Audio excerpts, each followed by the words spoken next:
Merci de votre fidélité au programme de Gandan TV. Un plaisir pour moi de vous retrouver dans cet autre numéro de Café Débat. Vous le savez, l'émission qui donne la parole à ceux qui veulent la prendre en vue d'impacter l'opinion. Le sujet du jour, c'est bien le secteur de l'industrie dans notre pays, un secteur qui est tant convoité par des investisseurs, mais aussi un secteur qui reste marqué, caractérisé par une sorte de désharmonie, de désorganisation.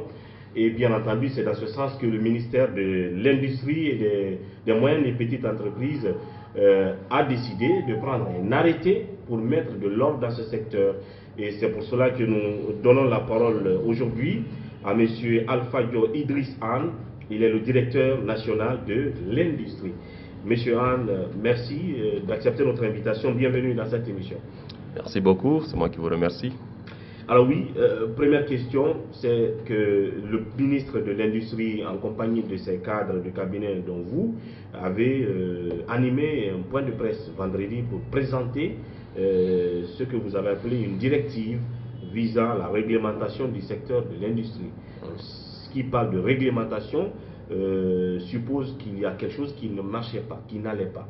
Alors, quelle était la situation qui prévalait avant que vous n'ayez décidé de prendre cet arrêté dit de réglementation du secteur de l'industrie? Merci beaucoup, Uri, de m'avoir reçu sur ce plateau ce matin. Il faut noter qu'effectivement, beaucoup de choses prévalaient dans les temps dans le domaine industriel. Nous avons constaté beaucoup de faits, ce qui nous a poussé à faire ce point de presse, à élaborer des réglementations. C'est un projet qui existait il y a longtemps et nous nous réjouissons de savoir qu'aujourd'hui, cette réglementation a été signée et publiée. Il faut noter qu'il y avait une situation de méfiance entre les industriels, notamment guinéens et étrangers, et le gouvernement guinéen, notamment par le ministère de l'Industrie et des PME. Nous avons réfléchi et nous nous sommes dit qu'il faut en fait réglementer le secteur. Tant que cela n'est pas fait, on ne peut pas pouvoir se prétendre être un ministère de l'Industrie et qui peut pousser les gens à aller et nous rencontrer pour savoir ce qu'il y a à faire pour leur permettre en fait d'opérer dans le secteur industriel. Concrètement, quelle est cette situation de méfiance qui prévalait? Quelle est la situation anormale qui a fait que vous vous êtes dit non, il faut qu'on mette de l'ordre et ainsi on prend un arrêté dans ce sens-là? Concrètement, quelle est la situation anormale qui prévalait? Est-ce que c'est des questions de normes qui n'étaient pas respectées par les industriels, les industries qui sont implantées? C'est les questions de qualité, c'est les questions de, je ne sais pas, de clandestinité. Qu'est-ce qui était dans l'anormalité? Bon, je dirais plutôt que c'était une méconnaissance en fait, parce que quand on parle de méconnaissance, on ne peut pas dire que c'est la faute à Pierre ou Paul. Donc il faut noter que c'est plutôt une question de non-information. Aujourd'hui, il y avait des investissements ou encore des installations clandestines qui se faisaient. Parce que déjà, face à cela, un industriel qui vient et qui demande à avoir un agrément ou qui demande à ce que la promotion du secteur privé puisse l'accompagner ou à ce qu'il puisse avoir un site afin de pouvoir opérer et qui n'arrive pas à trouver réponse, c'est très difficile pour l'industriel. Comme je le disais, il faut se mettre à la place de l'investisseur ou de l'industriel. Donc, moi, pour mes premiers pas, je suis allé quand même faire un peu un état de lieu, tourner, mais surtout dans la zone de Conakry, en sachant que 75% des activités se passent autour de Conakry, et voir comment les gens sont, quelles sont les menaces. Je leur posais toujours la question, quelles sont vos menaces, c'est quoi vos difficultés aujourd'hui? C'est pas parce que nous voulons résoudre, parce que nous sommes une direction nationale et nous élaborons des stratégies, nous mettons en œuvre aussi des politiques. Donc pour les accompagner. Mais pour cela, on avait toujours des plaintes qui revenaient, toujours des plaintes. Bon, on ne sait pas comment se comporter, qui voir, comment faire. Donc il y a toujours les mêmes questions qui revenaient. Nous nous sommes mis à leur place et nous avons dit pour résoudre ce genre de questions, il faut déjà en fait leur expliquer et donner une réglementation pour leur permettre de venir voir le ministère de tutelle. Voilà un peu le... C'est vrai qu'il y a une sorte de boom en termes d'installation des industries dans notre pays, secteurs différents, des petites unités aux grandes unités, aux industries. Mais vous êtes allé sur le terrain avant de publier, d'officialiser cet arrêté-là. Vous avez fait un peu le tour. Est-ce que le constat, c'est que les unités industrielles, pour la grande partie, la majorité, certaines ne sont pas dans les règles parce qu'ils supposent qu'ils ne savent pas qui sont leurs interlocuteurs, c'est ça un peu? Il y a plusieurs interlocuteurs face à ces unités industrielles aujourd'hui. Bon, vous le disiez tantôt, hein, ça foisonne de partout. Ils ne savent pas c'est qui vraiment leur interlocuteur. Ouais. Donc chacun vient taper à la porte et chacun pense, bon, on parle de libéralisme, hein, c'est ça en fait au niveau industriel. Mais chacun fait ce qu'il veut, alors qu'il y a un certain nombre de normes qu'il faut respecter. Les gens regardent juste le gain et regardent un peu les coûts pour essayer de sortir un produit de qualité moyenne et à un prix vraiment compétitif. Donc c'est ça en fait leur cheval de bataille. Donc du coup ils ne prennent pas en compte tout type d'investissement qui prendrait en compte soit l'environnement, soit tout ce qui est lié au cadre de vie des travailleurs. Donc nous, en nous rendant compte de cela au niveau des installations industrielles ou encore des risques qui sont en fait, et une question de gouvernance aussi, hein, à tous les niveaux. Donc nous nous sommes rendus compte qu'il faut vraiment en fait échanger avec eux, leur ouvrir la porte et leur dire aujourd'hui il y a un département, il y a des départements qui existent, il y a un département qui est, et tout le monde peut répondre à leurs questions. Il y a d'autres services qui sont là, d'autres directions, d'autres ministères.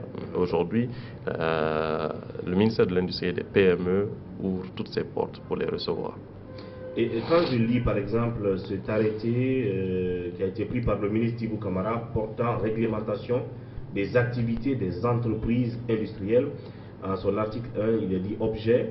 Le présent arrêté a pour objet de réglementer les contrôles et le suivi des activités des entreprises industrielles en vue de la coordination, de la rationalisation et de l'harmonisation des interventions des structures et organismes habilités à cet effet, justement. En parlant d'harmonisation des actions des organismes habilités, est-ce que ça veut dire que, oui, les industries sont là, les unités industrielles sont implantées, mais il y avait beaucoup d'intervenants et sûrement ceux qui ne relèvent pas de votre ministère. Je prends l'exemple du cas du service de Moussa Tchebouro, anticriminalité, qu'on voit à longueur de journée rendre des visites à des industriels. Donc il descend dans l'enceinte des unités industrielles, il y en a qui le ferment, il y en a qui le met en garde, parce que pour lui, telles conditions ne sont pas respectées dans ces industries-là. Est-ce que l'un des objectifs justement de cet arrêté, c'est par exemple de définir le champ d'intervention de ces entités-là, comme celle de Tchebouro, à dire que tout le monde ne peut pas intervenir au même moment, peut-être sans venir au ministère de l'Industrie? Oui, merci pour cette question. En fait, vous savez, notre ministre d'État, M. Thibou Camara, a une méthodologie très très claire. Et c'est une forme de tendre la main en même temps. De pouvoir échanger avec tous les acteurs et de discuter et de trouver un cadre d'accompagnement. Parce que c'est plutôt ce qui est je veux dire, en fait, la finalité c'est cela. C'est produire, d'accord, avoir un produit de bonne qualité et mettre sur le marché guinéen, afin que nos consommateurs puissent avoir des produits de bonne qualité. Et aussi voir comment les emplois sont au niveau des unités industrielles, mais d'une façon aussi décente, qu'on respecte quand même tous nos citoyens. Donc il a sa méthodologie, et dans sa méthodologie, on a mis en place cette réglementation. Dans son article premier, comme vous le disiez tantôt, c'est d'harmoniser, mais de coordonner aussi, de faire une bonne coordination au niveau de tous les acteurs qui interviennent dans le domaine, afin qu'ensemble, qu'on puisse trouver une façon de travailler pour ne pas inquiéter l'industrie qui est là, et de les amener à revenir encore une fois de plus vers leur ministère de tutelle. Donc, en parlant des services du colonel Tchegro, je pense que plus d'une fois, j'ai été témoin, le ministre même, ils ont échangé au téléphone et je pense qu'ils échangent parfaitement bien pour se faire comprendre que voilà, quand c'est une industrie, viens et échangeons déjà, amène-nous les éléments, nous allons amener une équipe parce aujourd'hui il faut noter que il n'y a pas une meilleure équipe qui pourrait travailler sur ce type de projet ou ce type d'activité que les équipes qui se trouvent au niveau du ministère du budget, des départements techniques notamment, pour donner en fait satisfaction à un type de rapport qui est un rapport commun pour tout le monde. Bien. Voilà. Je pense que c'est d'une manière ou d'une autre, même si vous le dites de façon diplomatique, le Thibou Camara et le ministère ont voulu dire à beaucoup d'intervenants, si vous n'avez pas le droit d'aller dans une industrie, dans une usine, dans une unité, vous ne devez pas y aller. Il faut venir d'abord auprès du ministère de l'Industrie, nous dire quel est le problème, et c'est à nous d'envoyer une inspection, un contrôle. Parce que après avoir défini justement l'objet dans cet article, je vois à l'article 2 où on précise les organismes de contrôle. Il est dit ici que les missions de contrôle de l'état des lieux sont effectuées sous la coordination de la responsabilité de la Direction nationale de l'industrie, donc votre direction, avec la participation des services techniques suivants. L'Institut guinéen de normalisation et de métrologie. Donc ça veut dire qu'en parlant de cette direction, il s'agit de quoi? Quand on veut contrôler les qualités, c'est ça dans les industries? Oui, en fait, c'est une unité qui est en exploitation aujourd'hui, a besoin de savoir c'est quoi les normes. Donc elle vient, à notre niveau, on a l'IGNM, c'est l'Institut guinéen de normalisation, comme vous le dites, de météorologie, qui va fournir les normes. Bien. Les normes pour leur permettre en fait de savoir qu'un produit de type tel doit avoir un certain type de normes pour pouvoir sortir sur le marché. Donc, ou les équipements, même les équipements en fait, les équipements aussi doivent avoir une normalisation. Répondre à des standards. Voilà, des standards. Donc, tous ces aspects sont vus. Donc, c'est pour cela qu'on institue à ce que ce travail soit fait avec l'IGNM, qui est un département qui est au sein du ministère de l'Industrie et des PME. L'autre organisme de contrôle que vous avez défini dans l'arrêté, c'est la Direction nationale de l'environnement, mais il est dit aux besoins. Donc ça veut dire que quand il s'agit des questions d'environnement, respectées ou non par une unité industrielle, donc la Direction nationale de l'environnement intervient à ce niveau-là. Et puis vous avez aussi cité la Direction nationale des PME, donc des petites et moyennes entreprises, la Direction nationale de la promotion du secteur privé, la Direction générale de la propriété intellectuelle, et elle intervient dans quel domaine, dans quelles circonstances auprès des industries? Vous savez, ici, l'élément essentiel qu'il faut noter, c'est que c'est comme un projet. Dans un projet, il faut avoir un pilote et des acteurs, ou encore des gens qui contribuent dans le projet. Donc, nous sommes en fait le pilote de l'activité. Donc, tous les autres, c'est soit des contributeurs ou des acteurs. Donc, tout ce que vous citez là, en fait, c'est des gens qui contribuent pour nous aider, pour nous accompagner à pouvoir ensemble aboutir au même résultat.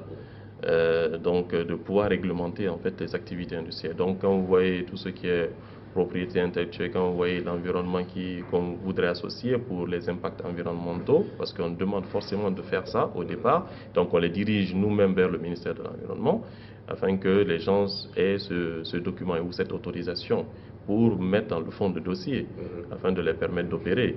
Donc vous avez la promotion du secteur privé aussi qui intervient, vous avez l'inspection générale qui intervient. Ça aussi, il faut noter que l'inspection générale est tout à fait aussi dans son rôle, parce que quand on parle de contrôle, on parle d'inspection. Donc on travaille avec l'inspection générale. Donc j'ai l'impression que quand on parle par exemple de Tchegro, le plus souvent, il s'invite sur le terrain de l'inspection. L'inspection générale du ministère de l'Industrie, c'est ça? Donc, est-ce que ça veut dire que désormais, ils devront harmoniser leurs violons? Oui, il faudrait qu'on harmonise nos violons. Quand je dis nous, c'est le ministère même à travers l'inspection générale et puis les services de Tchegro. Parce que bon, il faut noter que souvent quand il va intervenir dans une unité, c'est une unité qui n'est pas en règle. D'accord? Nous, aujourd'hui, on demande à ces unités de se mettre en règle. On leur écrit, on dit vous avez tel nombre de jours, tel nombre de mois pour vous mettre en règle. Sinon, on est amené vraiment à transférer vos documents vers l'inspection générale qui peut peut-être amener à la répression. Moi, dans mon rôle, il faut que je fasse la promotion. On me note donc, sur... en fait, c'est dans la phase de répression qu'on peut recourir peut-être à des services comme ceux de Tchèque-Boro. Ça veut dire qu'avant, on brisait toute cette étape-là, on partait directement à la répression. En fait, je pense que les services de Tchèque-Boro font des enquêtes. Ils font des enquêtes et ils trouvent en fait des unités clandestines. Mais quand ils trouvent des unités clandestines, je pense que l'idéal c'est de nous informer aussi. Parce que nous travaillons tous sur le même bord. On nous informe et ensemble on fait une action commune pour voir comment ne pas forcément créer une question d'inquiétude au niveau de tous les investisseurs en général, parce que finalement ils se diront toujours vers qui nous tourner, Donc ils sachent qu'il y a une seule porte d'entrée en fait. Alors l'autre aspect de cet arrêté-là, de réglementation du secteur des industries, c'est aussi la typologie des contrôles. Effectivement, comment les contrôles se font. On va parler de cela tout à l'heure. Aussi de la question des industries qui sont déjà installées, parce que là vous êtes en train, vous voulez réglementer, mettre de l'ordre. Il y en a déjà qui existent, qui ne sont pas dans les normes. Comment vous allez faire pour que ces normes soient respectées? Quand je prends par exemple de la situation géographique de certaines industries qui sont installées au cœur des populations, à Matoto ici, on peut en citer, mais on reviendra sur tout ça tout à l'heure dans la deuxième partie de cette émission. Juste après 2-3 secondes de pause, nous nous retrouvons. Voilà, merci donc de nous retrouver dans cette deuxième partie de Café Débat, uniquement consacrée à l'industrie, le secteur de l'industrie. Vous le savez, comme je l'ai dit, il y a beaucoup de ce qu'on appelle généralement les usines. Il y a beaucoup d'usines qui sont installées en Guinée. Et il se trouve que certaines ne sont pas dans les règles. Certaines ne respectent pas aussi l'environnement, qui peuvent être source de maladies pour les populations, au lieu justement d'être source de bonheur de ces populations. Et c'est pour cela que le ministre Thibou Camara, avec ses collègues, ont décidé de prendre un arrêté pour réglementer ce secteur. Et c'est pour cela que nous donnons la parole, comme je l'ai dit à l'entame, au directeur national de l'industrie, M. Alpha Idriss Anne, pour parler du contenu de cet arrêté qu'ils ont appelé autrement une directive. C'est ça, si je comprends. C'est bien ça. La directive, ça veut dire que c'est la voie à suivre désormais pour être dans le secteur de l'industrie en Guinée. Exactement, je pense que l'expression le définit, c'est une directive, c'est vraiment la voie à suivre pour être en fait pour opérer dans le secteur industriel aujourd'hui en Guinée. Alors je parlais tout à l'heure des autres aspects de cet arrêté. Par exemple, vous parlez de la typologie des contrôles. Ici, donc, il est dit que il y a trois types de contrôle. Le contrôle avant construction, donnant lieu à la délivrance d'une autorisation d'implantation. Le contrôle avant le démarrage des activités de production, donnant lieu à la délivrance d'une autorisation de mise en exploitation. Il y a le contrôle périodique en phase d'exploitation, donnant lieu à la délivrance d'une attestation de conformité, une attestation de conformité et de produits actifs, et de poursuite des activités. Ouais. Alors, ce que je veux savoir, déjà, il y en a qui sont déjà installés, donc qui n'ont pas obéi au premier contrôle, qui est d'implantation. Donc, il y a le contrôle avant l'implantation. C'est l'autorisation d'implantation. Comment vous allez faire avec ces entreprises-là pour qu'elles soient dans les normes? Ok, déjà en fait, c'est juste pour vous dire, dans les objectifs de développement durable, c'est vraiment des aspects qu'on regarde beaucoup. Pourquoi on regarde ces aspects et qu'on parle de contrôle? En fait, c'est vraiment une fois de plus pour permettre à nos populations de pouvoir en fait avoir des produits de bonne qualité à la consommation et aussi être aussi dans un environnement vraiment décent. C'est l'économie, comme une fois de plus, l'économie propre. C'est des industries propres qu'il faut mettre en place, d'accord? C'est une économie circulaire, c'est-à-dire un produit qu'on finit de produire, on peut le réutiliser et revenir encore.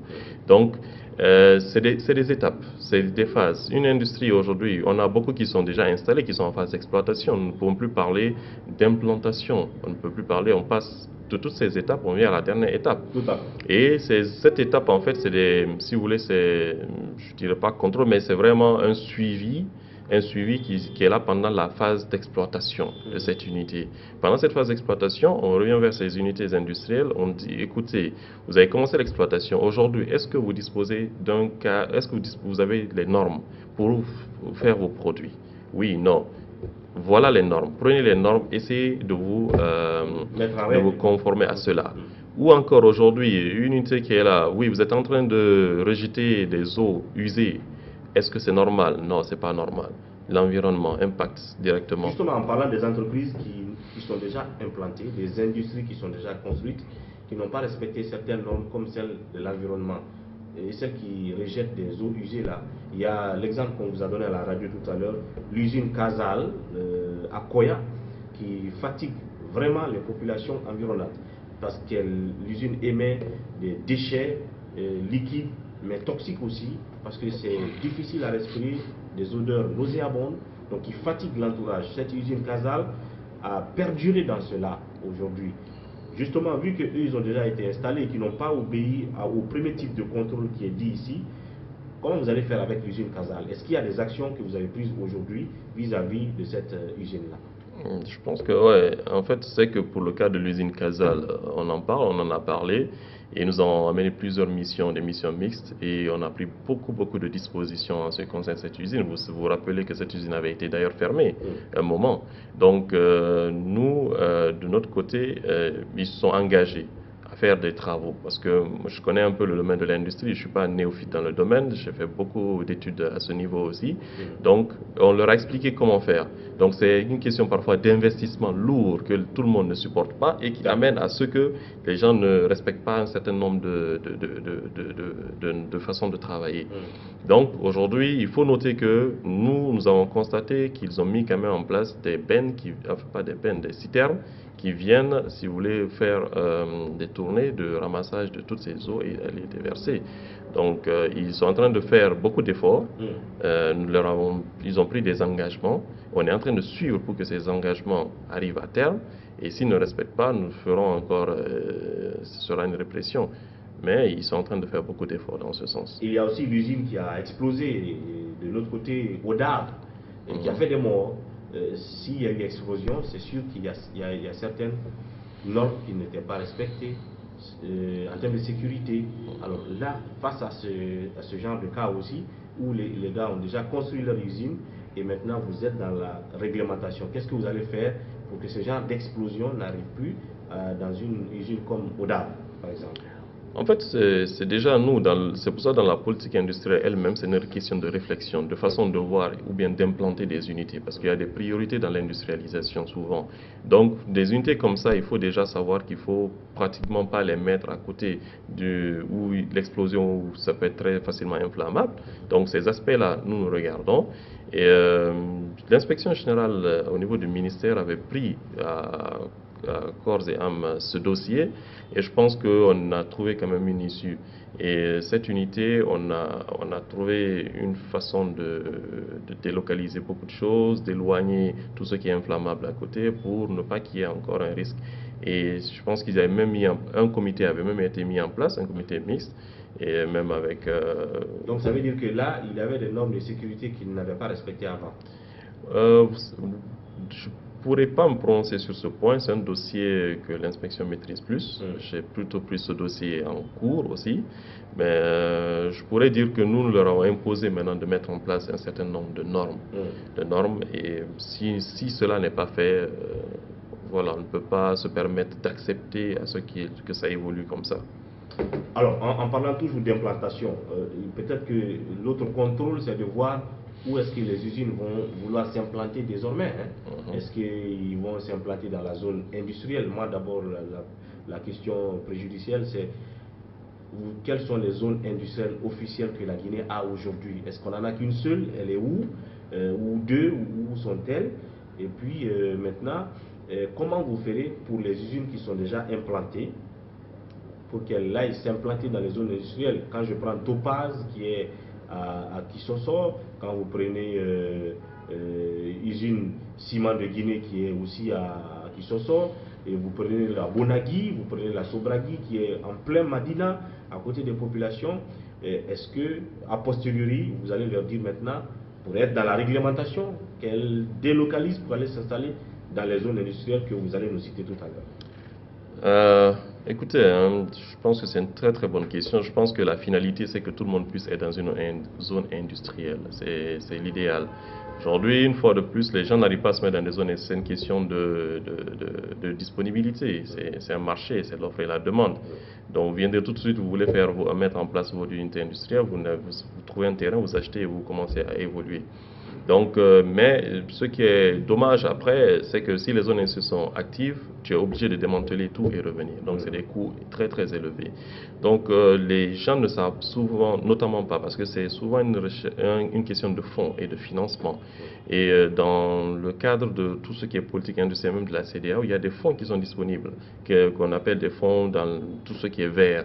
D'accord? Aujourd'hui, qui nous permettraient même dans une zone industrielle comme Symphonia, de pouvoir avoir des bouches à incendie, de pouvoir délimiter, de mettre des espaces verts et beaucoup de choses de ce genre. Donc des dispositions ont été prises déjà pour que nous sécurisions ces zones. D'accord? Nous avons aujourd'hui des zones à Koya, nous avons des zones à Dubreka, à Conakry. D'accord? Donc il y a plusieurs zones industrielles? Parce qu'on pensait que c'est la zone de Kabylie seulement qui est définie comme la zone industrielle de Conakry. Est-ce qu'il y a plusieurs? Où sont-elles? Oui, il y a la zone industrielle de Kouria, il y a une zone industrielle à Fangué.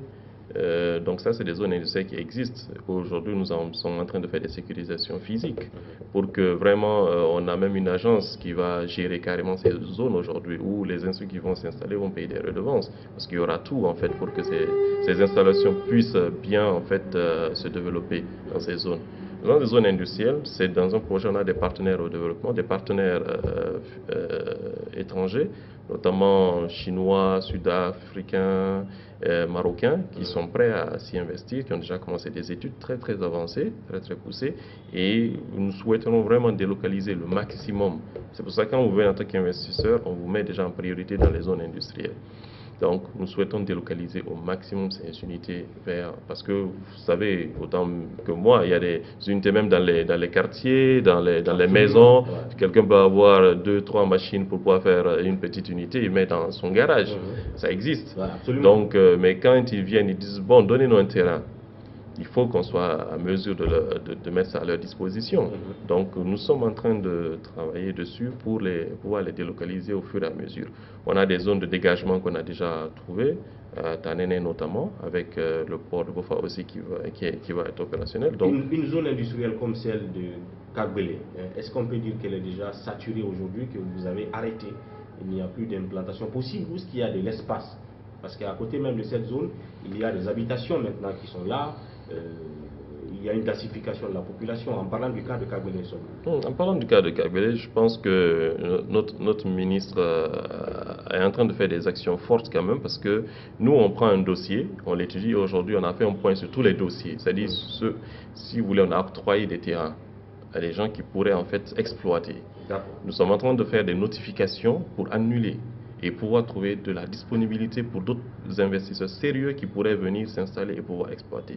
Donc, si vous voulez, on travaille sur une cartographie, refaire carrément, et tout ce qui est poche et autres, si quelqu'un a, disons, 5 hectares, parce que souvent ils viennent, ils demandent, ils prennent 5 hectares, ils n'exploitent pas les 5 hectares. On vous retire 3 à 4, c'est des poches qui sont disponibles. On peut installer notre industrie qui va prendre 5 000 m², 10 000 m² pour pouvoir en fait commencer. Donc ça, on est en train de faire un assainissement dans la zone de Kabylie aussi, comme toutes les autres zones, en train de notifier carrément les opérateurs et notification directe. On dit, on vous reprend le terrain parce que vous n'avez pas respecté cet engagement.